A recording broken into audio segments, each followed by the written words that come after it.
फेफड़ों से संबंधित प्रणाली को प्रभावित करने वाली स्थितियों के कारण भी सांस की समस्या होती है।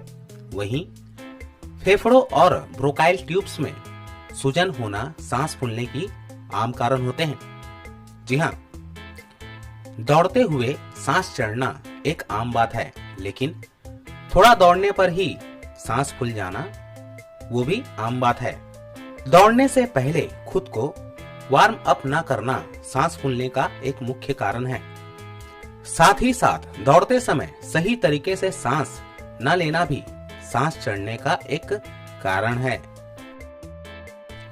नए धावकों के अलावा कई अनुभवी धावक भी दौड़ते समय सही सांस लेने के महत्व को नहीं समझते हैं। यदि आप एक लंबी छलांग लगाने में एक से अधिक सांस लेते हैं तो मैराथन में तो दौड़ने की छोड़िए, आप 1 किलोमीटर भी नहीं दौड़ पाएंगे। एक बार इसको अपनाकर देखें। अगर आप गहरी सांसें नहीं लेते हैं, इसका मतलब है कि आप न सही से ऑक्सीजन ले रहे हैं और न ही कार्बन डाइऑक्साइड छोड़ रहे हैं। इस तरह आप केवल फेफड़ों के ऊपरी हिस्से का इस्तेमाल कर रहे हैं। जी हाँ, फेफड़ों के इस ऊपरी हिस्से में ऑक्सीजन और कार्बन डाइऑक्साइड की कम ही मात्रा होती है, पर जब आप नियंत्रित और गहरी सांसें लेते हैं तो ऐसे में सांस लेने और छोड़ने की प्रक्रिया सहज हो जाती है। जी हाँ, लंबी और गहरी सांसें लेने के साथ साथ यह भी ध्यान रखें कि सांस को छोड़ना भी उतना ही जरूरी है जितना सांस को लेना। जी हाँ, सांस लेने की प्रक्रिया के साथ साथ आपको सांस छोड़ने की प्रक्रिया का भी ज्ञान होना चाहिए। यदि आप सांस छोड़ते समय फेफड़ों को खाली नहीं करेंगे तो हवा अंदर लेने के लिए जगह कैसे बनाएंगे? सांसें किस निश्चित आदर पर ली जाएं? इस संदर्भ में हम कोई सलाह नहीं देते हैं, बशर्ते आप एक छलांग में एक से अधिक बार सांस न लेते हो। सहज होकर सांस लें और गहरी व लंबी सांस लें। जी हाँ, दौड़ते हुए अपनी सांसों पर ध्यान लगाना उतना ही जरूरी होता है जितना गति पर। गहरी लंबी सांसें लें और छोड़ें, इससे आपकी मांसपेशियों को आराम मिलेगा। जैसे जैसे गति तेज होती है, आपकी सांस लेने की प्रक्रिया भी तेज हो जाएगी। गहरे सांस लेने के अभ्यास से न सिर्फ आप सांस उखड़े बिना लंबे दौड़ पाएंगे, बल्कि तेज और प्रभावी दौड़ पाएंगे। जी हाँ,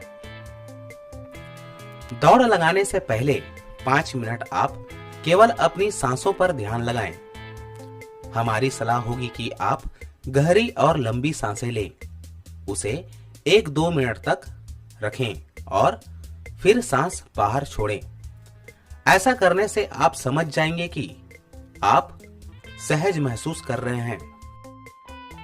सांस लेने की प्रक्रिया से आपकी मांसपेशियों को आराम मिलता है। लंबी दौड़ में यदि आपने अपना शरीर अकड़ रखा है तो आपको जल्दी ही अपनी पीठ के ऊपरी निचले हिस्से के अलावा कंधों में दर्द होना शुरू हो जाएगा। थकावट और दर्द अनुभव होगा। इन्हीं हिस्सों में अधिक तनाव होने से आप कम गहरी और तेज सांसें लेते हैं और तेज दौड़ नहीं पाते। तो अगली बार दौड़ने से पहले अपनी सांसों को नियंत्रण करना ना भूलें।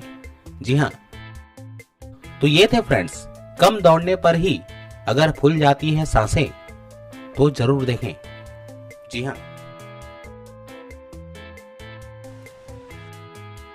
अगर आपको हमारा ये वीडियो पसंद आया हो तो प्लीज लाइक और शेयर करना ना भूलें और सब्सक्राइब करना ना भूलें, क्योंकि फ्रेंड्स मैं आपको इसी चैनल के माध्यम से आपके हेल्थ से संबंधित वो सारी जानकारियां लेकर आता हूं जिसे आप यूज कर अपना इलाज खुद कर सकते हैं और इसका भरपूर लाभ उठा सकते हैं। दोस्तों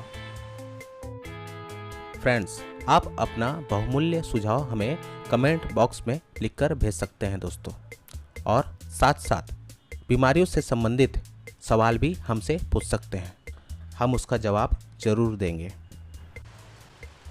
तो स्वस्थ रहिए, खुश रहिए। धन्यवाद। थैंक यू दोस्तों।